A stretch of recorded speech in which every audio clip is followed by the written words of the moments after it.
সকালের একটা healthy breakfast recipe share করলাম, যেটা আপনি 2 চামচ তেল দিয়েই তৈরি করে নিতে পারেন।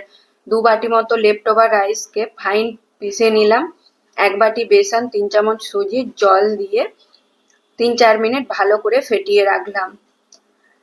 একটা কেক টিনের মধ্যে অয়েল ব্রাশ করে ব্যাটারটার মধ্যে গ্রেট করা আদা, কাঁচা লঙ্কা, নুন, গোটা জিরে আর পিঞ্চ অফ হিং দিয়ে খুব ভালো করে মিশিয়ে 1/2 চামচ মতো ফ্রুট সল্ট দিয়ে আবারও মিশিয়ে কেক টিনের মধ্যে ভালো করে স্প্রেড করে নেবো। 2টো কেক টিন ইউজ করলাম।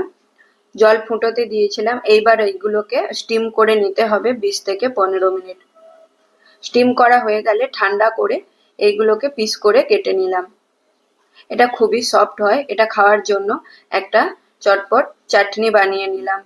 ভেজে রাখা ছোলা, বাদাম, কাঁচা লঙ্কা, ধনেপাতা আর ভাজা জিরে, নুন দিয়ে খুব ভালো করে একটা পেস্ট বানিয়ে নিলাম। উপর থেকে একটা তড়কা লাগিয়ে দিলাম শুকনো লঙ্কা, সরষে, কারি পাতার।